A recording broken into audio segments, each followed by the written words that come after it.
भक्तिमय भजन सुनने के लिए सब्सक्राइब करें हमारा YouTube चैनल भक्ति गंगा।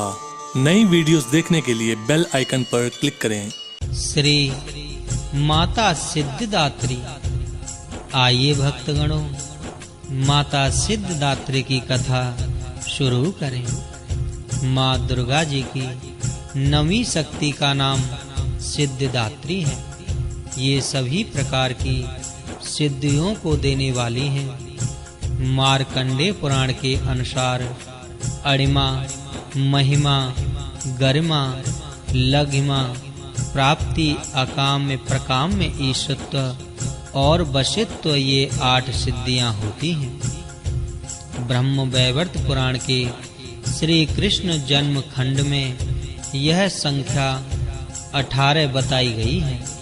इनके नाम इस प्रकार हैं: अणिमा, लघिमा, प्राप्ति, प्रकाम में, महिमा, ईशुत्व, वाशित्व, सर्व कामना वशायता, सर्वज्ञत्व, दूर श्रवण, परकाय प्रवेशन, वाक सिद्धि, कल्प वृक्षत्व, सृष्टि संहार करण सामर्थ्य, अमरत्व, सर्वन्यायकत्व, भावना सिद्ध।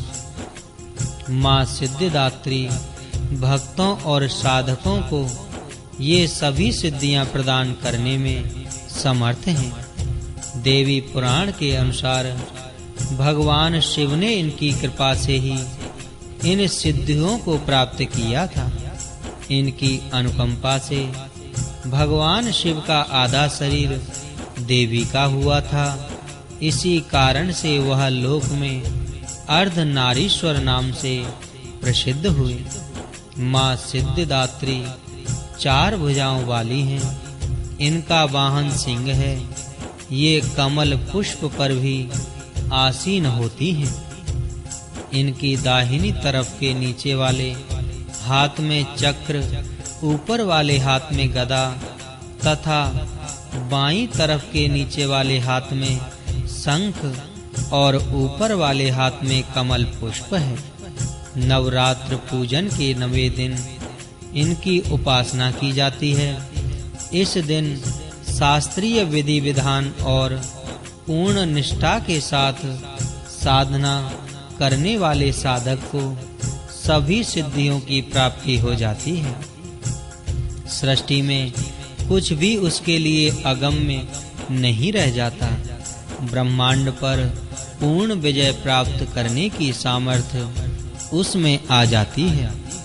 प्रत्येक मनुष्य का यह कर्तव्य है कि वह माँ सिद्धिदात्री की पूजा, कृपा प्राप्त करने का निरंतर प्रयत्न करे, उनकी आराधना की ओर अग्रसर हों। इनकी कृपा से अनंत दुख रूप संसार से निर्लिप्त रहकर सारे सुखों का भोग करता हुआ वह मोक्ष को प्राप्त कर सकता है। नव दुर्गाओं में माँ सिद्धिदात्री अंतिम है।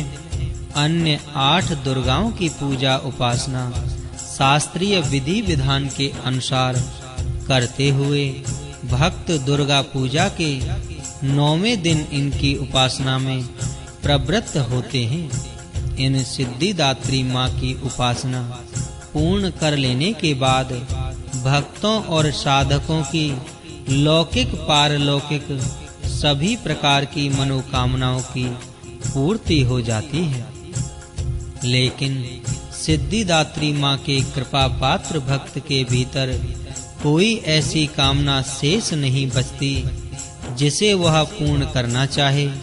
वह सभी सांसारिक इच्छाओं, आवश्यकताओं और स्पृहाओं से ऊपर उठकर मानसिक रूप से माँ भगवती के रूप दिव्य लोकों में विचरण करता हुआ उनके कृपा रस पीयूष का निरंतर पान करता हुआ विषय भोग शून्य हो जाता है। माँ भगवती का परम सानिध्य ही उसका सर्वस्व हो जाता है। इस परम पद को पाने के बाद उसे अन्य किसी भी वस्तु की आवश्यकता नहीं रह जाती। माँ के चरणों का यह सानिध्य प्राप्त करने के लिए हमें निरंतर नियमनिष्ठ रहकर उनकी उपासना करनी चाहिए।